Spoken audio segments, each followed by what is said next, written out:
Graça e paz, irmãos. Amém. São todos bem-vindos aqui à nossa casa, de onde estamos realizando esse culto da manhã com oportunidade de ensino, porque hoje funciona a nossa EBD, a nossa escola bíblica dominical, discipuladora, dinâmica, tudo isso. E nós teremos um ensino muito proveitoso da palavra de Deus. Mas temos também os momentos de louvores ao nome do nosso Deus. Esse hino que eu estava tocando agora diz que Jesus é nosso melhor amigo. Com certeza, todo ser humano gosta de ter amigos. Você olhando para o seu celular, você tem uma lista enorme de contatos, de pessoas amigas, que de vez por outra você quer fazer contato, não é verdade?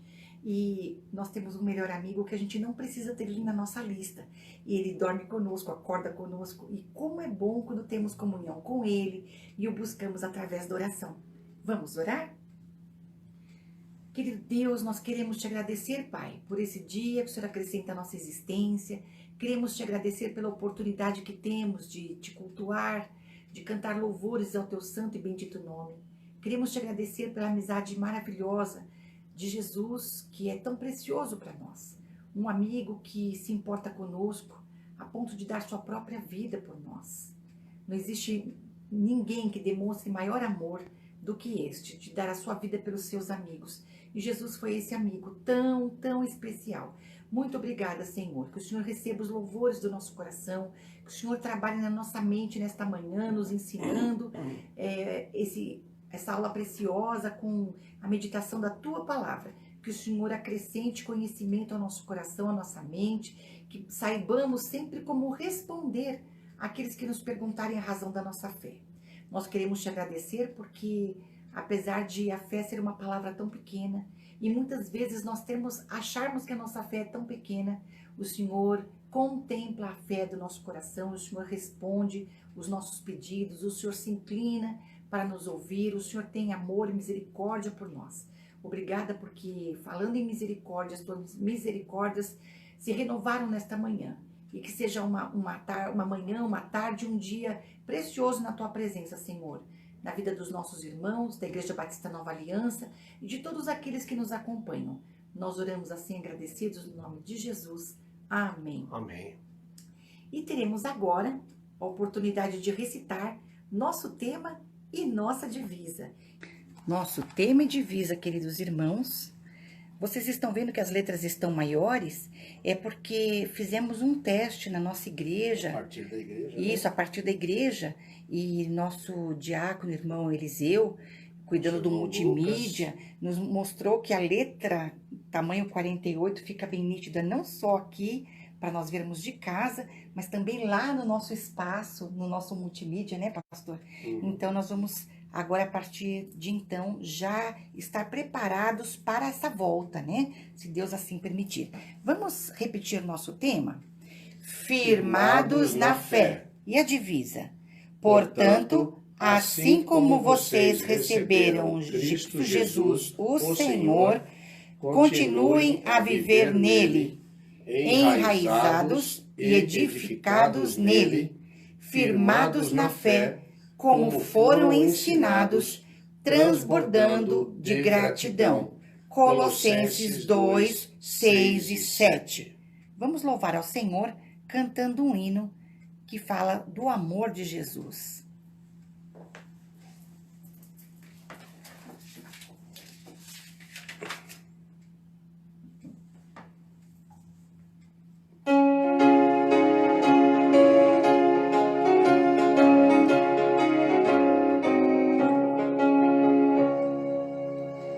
Que grande amor, excelso amor, que Cristo nos mostrou, para se tornar o Salvador, a vida não negou. Louvemos tão grande amor, sim, tão grande amor, que Cristo assim nos manifesta. Que maravilha de amor que nos trouxe para Deus. Ninguém, pois, deve duvidar do seu tão grande amor, mas todos devem aceitar o amor do Salvador. Louvemos tão grande amor, sim, tão grande amor, que Cristo assim nos manifesta. Que maravilha de amor que nos trouxe para Deus.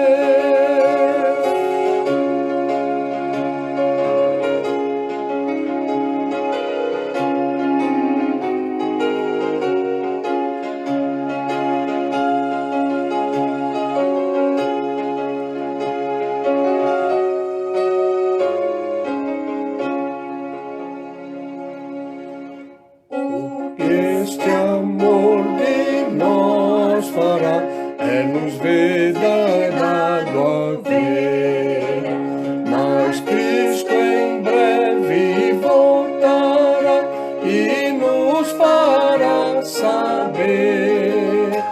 Louvemos tão grande amor, sim, tão grande amor, que Cristo assim nos manifesta.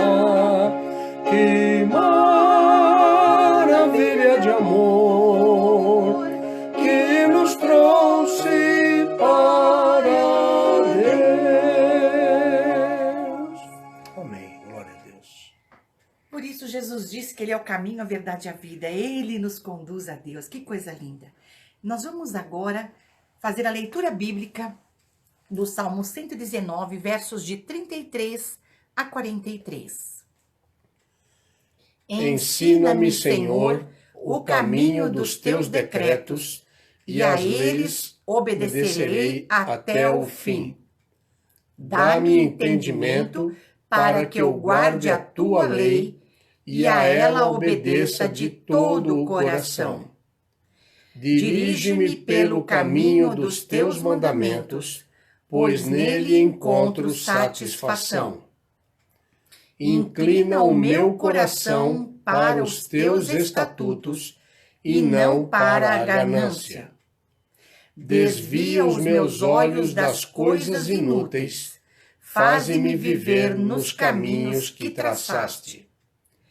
Cumpre a tua promessa para com o teu servo, para que sejas temido. Livra-me da afronta que me apavora, pois as tuas ordenanças são boas. Como anseio pelos teus preceitos, preserva a minha vida por tua justiça. Que o teu amor alcance-me, Senhor, e a tua salvação, segundo a tua promessa. Então responderei aos que me afrontam, pois confio na tua palavra. Jamais tires da minha boca a palavra da verdade, pois nas tuas ordenanças depositei a minha esperança. Amém. Senhor, nós te louvamos, agradecidos, porque podemos depositar no Senhor a nossa esperança. O Senhor nunca nos decepciona e sempre nos alimenta com os preceitos da tua palavra. Graças, Pai. Amém. Vamos cantar o hino 405 do cantor cristão, Gozo e Paz.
Mais prazer não há, só Jesus me dá perdão, só Jesus concede gloriosa salvação.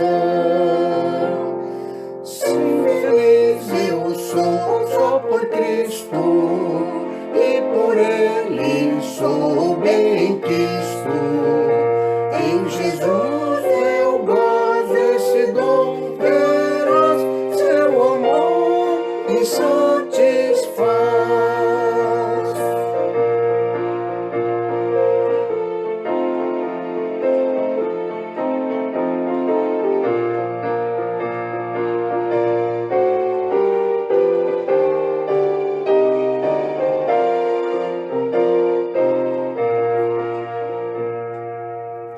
Alegria e paz, gozo em meu Salvador, neste mundo vil, é Jesus meu protetor. Gozo enfim achei, pela fé no eterno Rei, paz perfeita, paz no Senhor já encontrei. Sim, feliz eu sou só por Cristo, e por Ele sou bem quisto. Em Jesus eu gozo esse dom feroz, seu amor me satisfaz.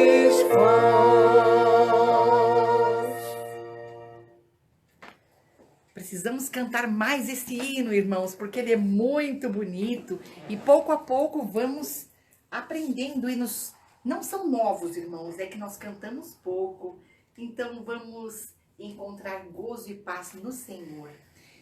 Nós estamos em plena campanha de missões e nessa campanha de missões a Convenção Batista do Estado de São Paulo está nos mostrando que ainda existem 172 cidades, mais ou menos, que ainda não tem um trabalho batista, não tem um trabalho de ensino da palavra de Deus. E nós batistas temos como o primeiro ícone para a gente trabalhar é que a Bíblia é a única regra de fé e prática do cristão. Então, nós valorizamos o ensino da Bíblia. E o que Jesus nos pediu? Que fizéssemos discípulos por toda parte. Então, nós queremos que o trabalho batista alcance essas cidades que ainda não têm, porque nós ensinamos dentro da palavra de Deus, dentro da Bíblia. O ensino é muito precioso. Bom, a campanha não foi criada por mim, tá? A campanha vem da Convenção Batista do Estado e diz assim: seja uma ponte, conecte pessoas a Jesus. Então, vamos conectar pessoas a Jesus. De que forma? Na nossa igreja, um selinho desses será uma oferta de R$5. E aí os irmãos colocam quanto querem doar, né, para essa campanha de ser uma ponte. Cada um de nós ajudar a construir essa ponte que conecta as pessoas a Jesus. Então, você vai dar esses R$5. Você então está colocando o seu selinho, põe o seu nome. Porque não que a gente vá divulgar, mas a gente precisa fazer um controle da tesouraria da igreja, tudo que entra, se é dízimo, se é oferta. Então, você destina o valor que você quer para missões estaduais. Nós vamos alcançar algumas cidades aqui do estado de São Paulo que ainda não possuem um trabalho de evangelismo. Então, quando tivermos juntado 24 selinhos desses, irmãos, nós vamos colocar uma pecinha do quebra-cabeça. E semana por semana vamos estar mostrando aos irmãos quantas pecinhas já estão compondo para que a gente consiga preencher esse selo em tamanho maior, com um quebra-cabeça, as pecinhas, e os irmãos estarão nos ajudando a preencher. É claro que nós não vamos querer terminar a campanha sem estar com os selinhos todos no lugar, as pecinhas todas no lugar. Então, meus queridos, fica aqui o nosso convite a que você queira participar dessa campanha de missões. Mas mais do que isso, que você ore pelos missionários, e mais do que isso, quando você der a sua oferta, dê com alegria, para que essas pessoas sejam alcançadas, para a honra e glória do Senhor. Amém? Amém? Então, não deixe de depositar. Pastor, uma viradinha, por favor.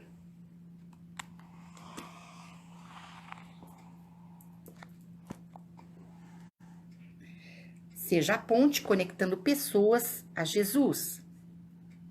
Deposite a sua oferta para missões na conta da igreja. Fotografe o comprovante e nos envie, para que possamos dar continuidade à campanha de missões estaduais. É uma campanha mais breve, irmãos, apenas esses 2 meses. Há ainda 172 cidades sem igreja batista no estado de São Paulo. Oremos. Adorado Deus, queremos agradecer por nos ter escolhido para sermos pontes a conectar pessoas com teu Filho Jesus. O Senhor nos ajudou e incentivou a contribuirmos para os missionários que estão fora de nossa pátria. Aqui mesmo no estado de São Paulo, há muitos municípios que não possuem uma igreja batista. Estamos aqui para sermos pontes, a facilitar que essas cidades possam ter pessoas conectadas com Jesus, que é Ele mesmo a ponte que nos liga ao Senhor.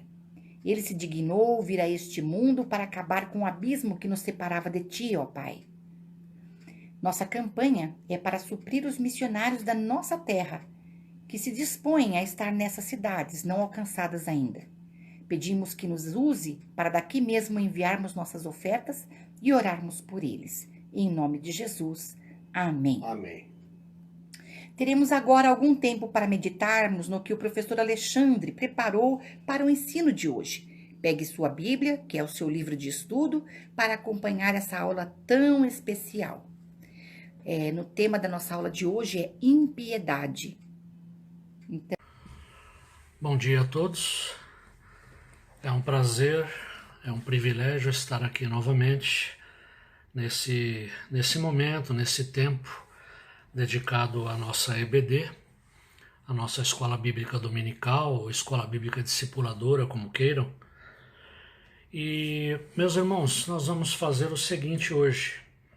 Nos 2 últimos encontros que nós tivemos, 2 últimos domingos, nós estávamos falando sobre a parábola do rico e do mendigo, a parábola do rico avarento e de Lázaro, né?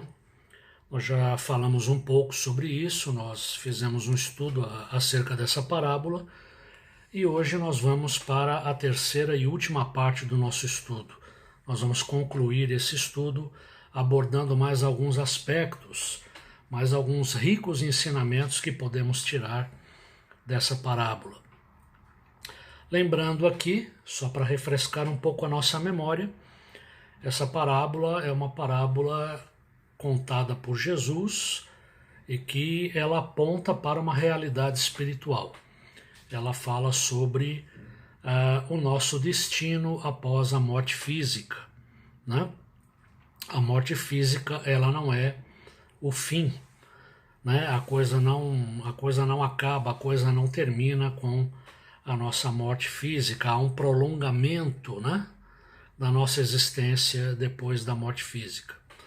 Nós falamos a respeito disso, falamos também que todas as decisões que nós podemos tomar a respeito do nosso destino após a morte, elas devem ser tomadas aqui, em vida, né? Depois que nós morremos, o nosso destino fica nas mãos de Deus e não há mais nada que nós possamos fazer, não há mais escolhas que possam ser feitas. Então, se nós temos que fazer alguma escolha, se nós temos que pedir para Deus que mude, que transforme alguma coisa na nossa vida, Ele nos dá a oportunidade agora, neste tempo, aqui, enquanto ainda estamos vivos. Outra coisa importante, é impossível, segundo esse ensinamento de Jesus, é impossível a comunicação entre vivos e mortos. É impossível que um espírito saia do mundo dos mortos e venha para o mundo dos vivos para se comunicar com os vivos. Não há essa possibilidade. Inclusive, lembrando que no diálogo entre o rico que estava em tormento e Abraão é muito claro a respeito disso. A única forma, a única maneira de uma pessoa, como que eu posso dizer, a única forma de um espírito deixar o mundo dos mortos, né, é por meio da ressurreição, é a única forma. E nós encerramos na semana passada, por último, chamando a atenção para a necessidade de ouvir Moisés, os profetas e especialmente o Messias, especialmente Jesus. Devemos estar com os nossos ouvidos abertos, atentos para a palavra de Deus e para aquilo que ela nos ensina, sobretudo para aquilo que Jesus nos ensinou. Ele é o Filho de Deus, o Cordeiro que tira o pecado do mundo. Então, ouçamos a Jesus, ouçamos as Sagradas Escrituras, né? Essa é outro recado bem claro que é dado nessa parábola. Olha que coisa interessante, antes de nós entrarmos nas considerações finais do nosso estudo de hoje, vocês sabem que quando eu estava preparando aqui, estudando algumas coisas para falar sobre esse assunto, lembrando que eu não sou pastor, eu não sou teólogo, né? Eu sou um professor de história, mas eu peço a graça de Deus para que me ajude, né, nesses estudos, nessas reflexões. Então, eu fiz algumas leituras para preparar esse estudo, e eu tenho uma Bíblia que eu ganhei de presente em 2017. Eu ganhei de presente do pastor Isílio e da irmã Lucimara. É a Bíblia da Escola Bíblica, né? E essa Bíblia da Escola Bíblica, olha que coisa interessante, olha o comentário que eles fazem aqui a respeito dessa parábola do rico e do mendigo. Estudos recentes têm dado aos cristãos mais informações a respeito dos tempos em que Jesus ensinou na Palestina, né? Como que era aquela época de Jesus e tal. E aí, olha que coisa interessante que eles falam aqui. Pesquisas na Palestina encontraram diversas versões de contos populares que apresentam histórias semelhantes à dessa parábola, mas com destinos inversos para os personagens. Isto é, nesses contos populares, o rico vai ao céu e o mendigo vai ao inferno, né? Olha que coisa interessante, né? Eu não tinha noção disso, né? Mas eles estão explicando aqui que pesquisas arqueológicas, né, realizadas ali na região da Palestina, encontraram diversos contos, diversas histórias muito comuns entre o povo, e eram histórias semelhantes a essa que Jesus conta nessa parábola, só que o final que é diferente, né? Os personagens tinham destinos diferentes. O rico vai ao céu e o mendigo vai ao inferno. Olha que interessante que Jesus ele conta essa parábola, só que ele inverte o final, né? Jesus inverte aqui os personagens. E é interessante a gente pensar nisso, né? Por que será que Jesus inverteu os personagens, né? Jesus inverte os personagens porque ele queria, muito provavelmente, mudar o foco, né, do ensino dessa parábola. E para a gente entender o porquê que muitos desses contos populares da época de Jesus, parecidos com essa parábola, tinham o final diferente daquele que Jesus conta, olha que coisa interessante. Vamos agora para o Evangelho de João, lá no capítulo 9, que fala sobre a cura de um cego de nascença, um homem que foi curado por Jesus e que tinha nascido cego, né? Olha o que diz aqui esse texto. Caminhando Jesus, viu um homem cego de nascença, e os seus discípulos perguntaram, olha a indagação dos discípulos: Mestre, quem pecou, este ou seus pais, para que nascesse cego? Respondeu Jesus: nem ele pecou, nem os seus pais, mas foi para que se manifestem nele as obras de Deus. Interessante isso, né? Quando os discípulos fazem essa indagação para Jesus, quem pecou, quem teria pecado para ele estar nessa situação aí, né? Olha o que diz aqui numa outra Bíblia de estudo que eu tenho, um comentário sobre essa parte. Muitos judeus, da mesma forma que os amigos de Jó, vá lá no livro de Jó, depois você vai ver que os amigos de Jó, eles encontraram com Jó mais ou menos sugerindo algo do tipo: olha, Jó, você está passando por esse sofrimento, por essa turbulência toda na sua vida por causa do pecado. Você deve ter algum pecado aí ocultado, não confessado a Deus, e Deus está te punindo. Então olha aqui, ó. Muitos judeus, como os amigos de Jó, acreditavam que cada má sorte temporal era punição de Deus por algum pecado específico. É mais ou menos aquela ideia. Você está passando por problemas, você está atravessando sofrimentos, você está ficando doente, você está passando por dificuldades financeiras, por problemas os mais diversos, sabe que isso é sinal, sabe do quê? Da punição de Deus por algum pecado específico. Tem muito crente que acredita nisso ainda hoje, né? Tá certo? Veja bem, eu não estou querendo dizer aqui, que fique bem claro isso.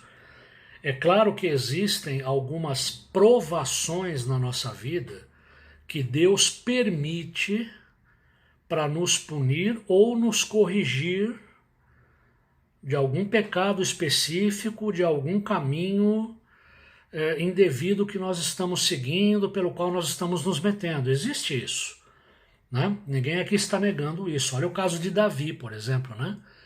Davi, ele mandou matar, ele assassinou o esposo de Batseba para ficar com a mulher dele, né? Eles tiveram um filho, tá certo? É claro que Davi, ele se arrependeu e ele mostrou na prática que realmente ele tinha se arrependido. Não era um arrependimento da boca para fora, né? Só que fique bem claro uma coisa: Deus o perdoou, mas o pecado ele traz consequências. E houve consequências. A criança não sobreviveu.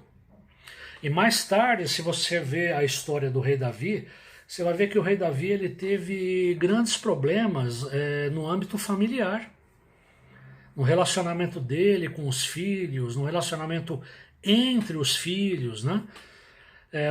basta nós lembrarmos aqui de Absalão, né? Quer dizer, filho de Davi, que se rebelou contra o próprio pai, querendo lhe usurpar o trono, né? Tá certo? Então é claro que existem provações que Deus às vezes permite para nos punir ou nos corrigir de um pecado específico, tá? Porém, nós estamos falando aqui de algo um pouco diferente. Quando a gente vê aqui João 9, e para tentar entender o porquê que nas histórias populares era o rico que ia para o céu e o mendigo que ia para o inferno. Jesus alterou isso. Olha aqui. Então, vou voltando naquilo que eu estava falando. Muitos judeus acreditavam que cada má sorte temporal era a punição de Deus por algum pecado específico. Com relação a uma doença congênita, como por exemplo a cegueira desse homem, a explicação poderia ser que o pecado tivesse sido cometido no útero, ou pelos pais, cujo ato pecaminoso vitimasse seu filho, né? Então os judeus da época de Cristo, eles entendiam essa situação dessa forma aqui.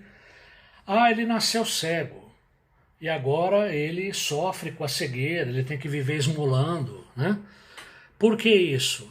Duas coisas. Ou ele pecou, e deve ter pecado quando ainda estava no útero de sua mãe, ou o pecado foi dos seus pais, né? E o ato pecaminoso dos pais vitimou o filho. Uma espécie de maldição hereditária, né? Vamos dizer assim, né? Tem muita gente que acredita em maldição hereditária. Esse que vos fala não acredita. Mas o que acontece? É isso então. Jesus descarta essas ideias como explicações impróprias. Então Jesus fala, olha, nem ele pecou, nem os pais pecaram, não é nada do que vocês estão pensando. Jesus então descarta essas explicações. Jesus ele diz, não, vocês estão entendendo a coisa do jeito errado, né? Então percebeu aqui, voltando só no nosso comentário aqui inicial, por que muitas dessas histórias, muitos desses contos populares, parecidos aqui com a parábola contada por Jesus em Lucas, por que nessas histórias o rico ia para o céu e o mendigo ia para o inferno, né? Porque na visão dos judeus, né, a pobreza, a miséria, o sofrimento daquele mendigo era por duas razões, ou ele tinha pecado ou os pais tinham pecado, e ele estava sofrendo por esse pecado específico, né? E ele foi para o lugar de tormento exatamente como castigo por esse pecado. Ok? Agora o rico, né? Próspero, rico, empreendedor, né? Esse mereceu o paraíso, né? Tá certo? Mas Jesus ele conta então essa parábola invertendo toda essa história. Jesus ele inverte as coisas aqui. Aliás, Jesus ele era especialista nisso, né? Em inverter os valores, em quebrar os paradigmas, né? Tá certo? Então vamos lá. Na nossa história de hoje, ou melhor, na nossa reflexão de hoje, eu quero pegar aqui um outro aspecto dessa parábola que pode ser abordado. Então presta bem atenção, diz aqui, acompanha comigo, diz aqui o seguinte. Vamos pegar um trechinho novamente da parábola. Havia um homem rico que se vestia de púrpura e de linho fino e vivia no luxo todos os dias. Diante do seu portão fora deixado um mendigo chamado Lázaro. E eu já falei para vocês que se você for lá no original grego, esse fora deixado é praticamente no sentido de ele foi jogado na porta do rico, né? Mendigo chamado Lázaro, coberto de chagas. Este ansiava comer o que caía da mesa do rico. Até os cães vinham lamber suas feridas. Lembrando que Lucas era médico, né? Então, como essa parábola está sendo contada no Evangelho de Lucas, ele fez questão de frisar aqui as chagas, os cães lambendo as feridas, né? É um médico realmente relatando isso aqui, né? Mas vamos lá. Acompanhe comigo o que diz aqui a nossa reflexão de hoje. Um era mendigo, outro era rico. O mendigo tem nome, chama-se Lázaro. O rico não tem nome. O mendigo morreu e os anjos o levaram ao seio de Abraão. O rico morreu e foi sepultado. O mendigo está no seio de Abraão, o rico está agonizando em sofrimento. Esses poucos contrastes entre essas duas vidas poderiam ser usados para fundamentar a teoria de que os que são pobres aqui são ricos na eternidade e os que são ricos aqui são pobres na eternidade. Ou então, o conceito popular de que quem faz coisas erradas aqui paga depois da morte, e quem é bom aqui recebe suas recompensas no céu. Uma espécie de lei do karma, ou mecanismo de compensação baseado numa justiça redistributiva. Ou melhor, numa justiça retributiva. Desculpe aqui a palavra. Aí, olha o que diz aqui o nosso texto.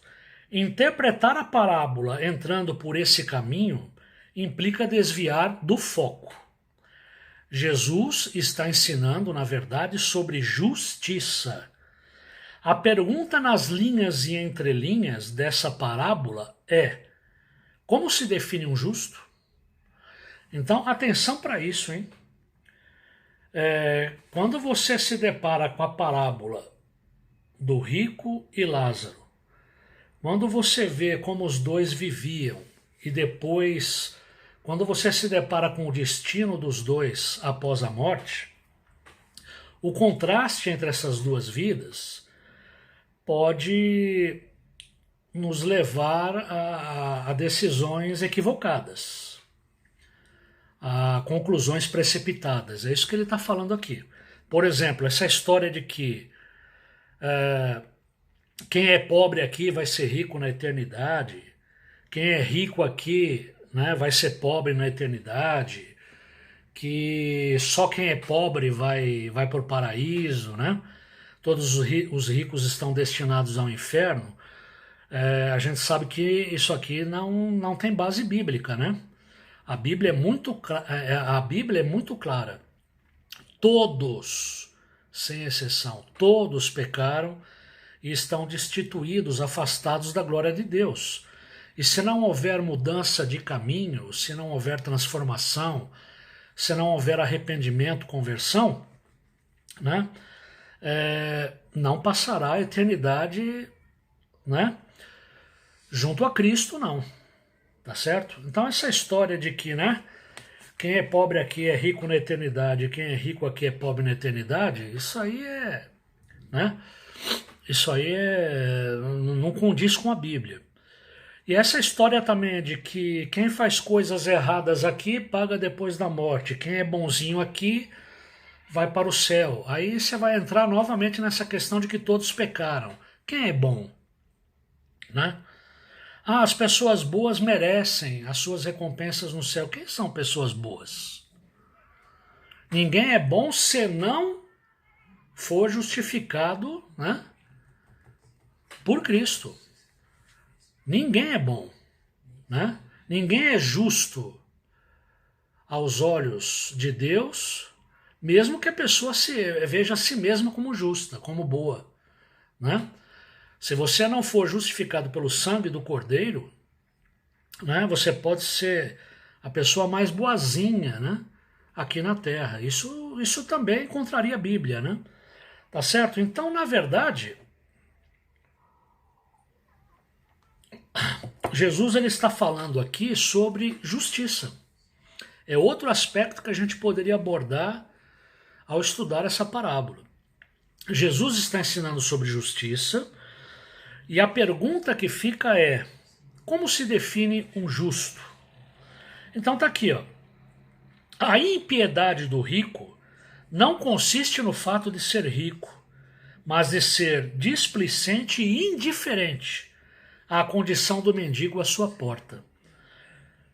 O rico não permitia nem sequer que o mendigo aproveitasse as migalhas que sobravam de sua mesa. Nem as sobras do rico eram compartilhadas. Esse rico vivia no luxo. ele vivia de uma forma regalada, sobrava. Mas está aqui, ó, as sobras do rico não eram compartilhadas. Era como se o mendigo nem existisse, né? Então, uma coisa interessante aqui, quando você olha para a figura desse rico, desse homem que se vestia de púrpura e de linho fino, você nota aqui o quê? Impiedade, falta de misericórdia, falta de amor, falta de empatia com o outro, né? Só que veja bem, ele não, a impiedade do rico não era pelo fato dele ser rico, né? Ninguém aqui está dizendo que é pecado ser rico, né? O problema não era ele ser rico, o problema é que ele era tomado pela impiedade, e ele era impiedoso, sabe por quê? Porque ele era displicente e indiferente à condição do mendigo à sua porta. Ele era simplesmente indiferente à condição do outro, à condição do próximo. Lembra que eu falei no domingo passado que existe um outro vírus? Nós agora estamos falando aí tanto do Covid-19, né? E desses estragos todos que estão pelo mundo afora. Mas veja aqui, existe um outro vírus que faz estrago há muito mais tempo. Desde a queda do homem, desde quando o homem se rebelou contra Deus, né? Desde quando o pecado entrou aí na nossa história, desde que o pecado atingiu o gênero humano, o vírus da indiferença, o vírus do egoísmo, né? Esse vírus, ele faz, ele ainda fará muitos estragos, né? E continua fazendo, tá certo? E o rico, no caso, ele estava infectado, né? Por esse vírus. Ele era displicente e indiferente. Impiedade, tá certo? O mendigo não, era como se o mendigo não existisse. E aí, o nosso texto avança para o seguinte, já caminhando aqui para o final. Esse é o problema das riquezas, a alienação. A riqueza pode arrebatar a consciência de tal modo que o rico não consegue perceber o que está acontecendo ao seu redor, especialmente o sofrimento de outro ser humano. A indiferença ao sofrimento humano é uma das mais radicais expressões de impiedade na Bíblia. Tá certo? Então, você quer entender o que a Bíblia fala a respeito de impiedade? É isso. Indiferença ao sofrimento humano. Então, o grande problema da riqueza, o grande problema de ser rico não é o ser rico em si, não é a riqueza em si. Mas muitas vezes, digamos até que, eu me arrisco até a dizer que na maioria das vezes, a riqueza ela causa alienação. É como se a pessoa se alienasse, né? Ela ficasse distante do mundo que a cerca, do mundo à sua volta. Ela só tem olhos para a sua riqueza. Ela só se volta para si mesma, né? Ela fica indiferente ao sofrimento e às necessidades que estão ao seu redor. A alienação. A consciência é arrebatada, né? Tá certo? Vamos lá. E olha que coisa interessante que ele diz agora aqui. Ezequiel, ele está falando do profeta Ezequiel. Ezequiel atribui a destruição de Sodoma e Gomorra ao fato de que as cidades foram negligentes no cuidado dos pobres. Que interessante isso. Sabe por que eu digo interessante? Se você for perguntar para muita gente, cristão, não cristão, né? Pode ser protestante, pode ser católico, se você falar sobre essa história de Sodoma e Gomorra, aquelas cidades que foram destruídas, né, pelo juízo de Deus, né? Muita gente tem a noção de que Sodoma e Gomorra foram destruídas principalmente por causa da imoralidade sexual, né? Mas se você for lá no livro de Ezequiel, no livro do profeta Ezequiel, Ezequiel atribui a destruição de Sodoma e Gomorra ao fato de que as cidades foram negligentes no cuidado dos pobres. Isso chama-se, segundo a Bíblia, impiedade. Tá? Então tá aqui, ó, muitos pensam que Sodoma e Gomorra foram destruídas apenas por causa da sua imoralidade sexual, mas o profeta Ezequiel disse que as duas cidades eram como meninas ricas, entre aspas, que viviam com sobra de alimentos, muita fartura, mas não prestavam atenção aos pobres. Né? Essa foi a causa da destruição, da ruína dessas cidades. O rico da parábola é, no Novo Testamento, um símbolo da impiedade e iniquidade condenadas pelos profetas de Israel. O descuido para com o sofrimento alheio, a indiferença para com os miseráveis ao redor, isto sim é grande impiedade. E aí nós terminamos com uma pergunta aqui, mais de uma. Quem seria o mais pobre dessa parábola? O mendigo Lázaro ou o displicente e indiferente rico? Na verdade, aqueles que não conseguem enxergar e socorrer os mendigos estão em maior miséria. Amém, meus irmãos? É isso. Então, eu encerro. É claro que se a gente fosse analisar, tem até mais coisa para a gente tirar desses estudos, né? A Bíblia sempre nos surpreende, né? Mas eu acredito que com essa terceira e última parte, nós vamos encerrando esse estudo sobre essa parábola, e hoje nós falamos principalmente sobre é mais pobre, né, quem não consegue enxergar o sofrimento do outro, quem é displicente, quem é indiferente, como aquele rico foi. Tá certo, meus irmãos? E, infelizmente, eu só termino dizendo que, tal como na época de Jesus, tal como nessa história, nessa parábola contada por Jesus, nos dias atuais nós continuamos vivendo num mundo onde a riqueza ela traz alienação, a riqueza ela acaba gerando impiedade, gerando indiferença, né?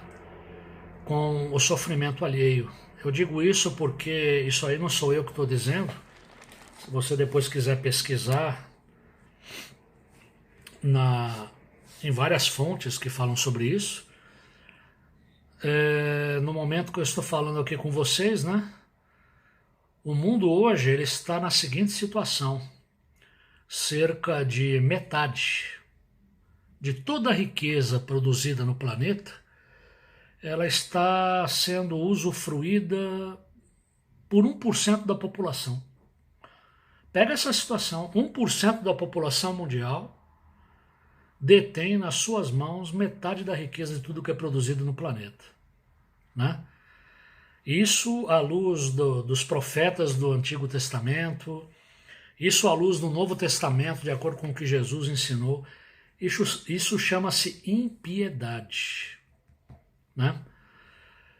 E essa foi justamente a causa, né, da destruição, da ruína de Sodoma e Gomorra. Tá certo? Então é isso, meus irmãos. Que Deus abençoe a vida dos irmãos, das irmãs. Fiquem com Deus, se cuidem, né?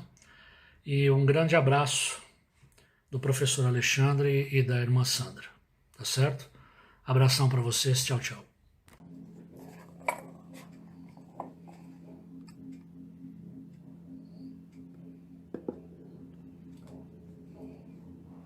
Graça e paz, irmãos. Uma excelente aula. Mais uma vez, parabéns ao professor Alexandre pela excelente explanação. Sempre lembrando, não é, que o vírus do pecado, ele é um vírus que foi introduzido na raça humana através de Satanás, aquele que intentou ser igual a Deus, o inimigo de Deus declarado, o inimigo da raça humana, e o homem iludido, a raça humana iludida, acabou pecando e ficou destituída da glória de Deus, conforme relata a palavra de Deus. Verdade é também que os ensinos de Jesus, ele deixa muito claro que onde estiver o nosso tesouro, aí também estará o nosso coração.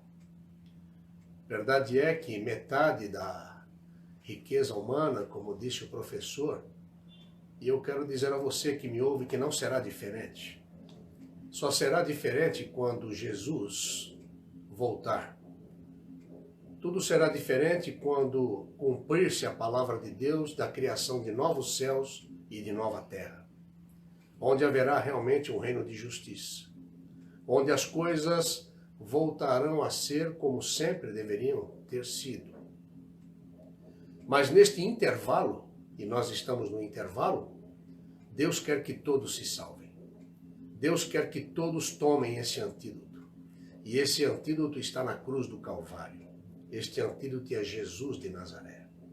É este Jesus que salva, que cura e que liberta o homem deste vírus.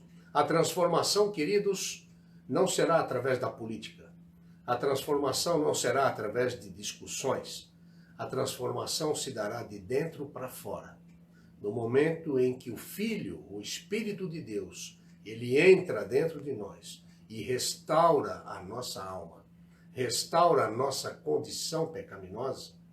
Por isso, pela graça sois salvos. Isto é um dom de Deus, isto é um presente de Deus. Não vem das obras, não vem de meritocracia alguma, não vem por religião. Todos pecaram e destituídos estão da glória de Deus. E a graça, a salvação é de graça. É um dom de Deus. Não vem das obras para que ninguém se glorie. Portanto, nós temos que aproveitar este intervalo.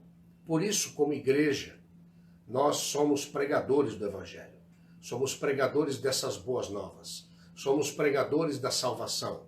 Somos pregadores de tudo aquilo que é lançado por Satanás através de vidas que têm a mente dominada por ele. Compreendem? Por isso que nós temos que nos transformar pela renovação da nossa mente. E uma vez recebido Jesus dentro de nós, temos que estar firmados na fé nele. Porque esta fé é que transforma, é esta fé que vem para salvar, para libertar e para curar.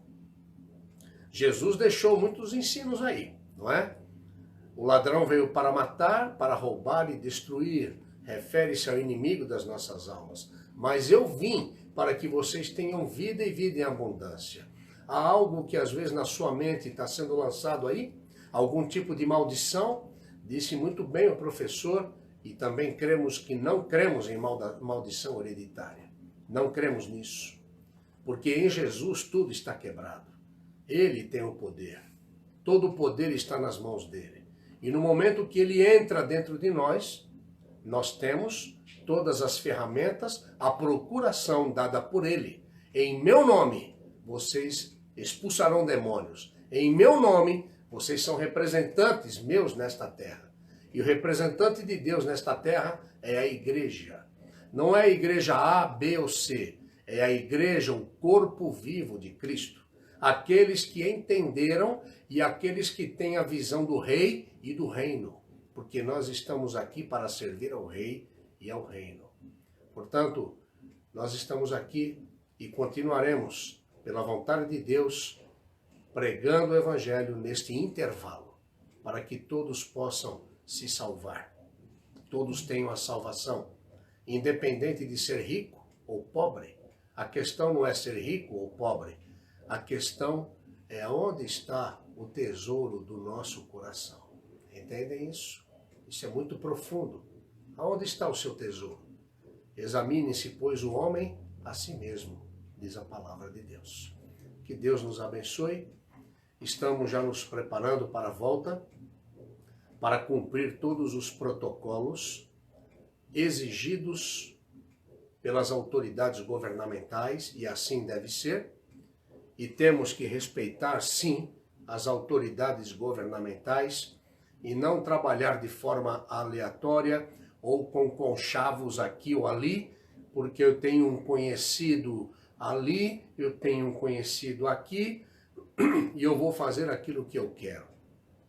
Eu não estou aqui para criticar, mas não posso deixar de mencionar a irregularidade de muitas igrejas que vêm se reunindo por dinheiro. Vêm se reunindo porque os seus cofres precisam ser cheios. Nós não pregamos esse tipo de evangelho. Nós estamos interessados no evangelho genuíno. Estamos interessados neste intervalo, para que todos recebam a salvação. Todos entendam que só em Jesus temos a vida eterna. Jesus deixou, nesta parábola trazida pelo professor Alexandre, um exemplo típico. E a questão não é o fato de você ser rico ou pobre, mas aonde está o tesouro do seu coração. Estamos nos preparando para voltar, observando, como eu estava dizendo, aquilo que a lei nos manda.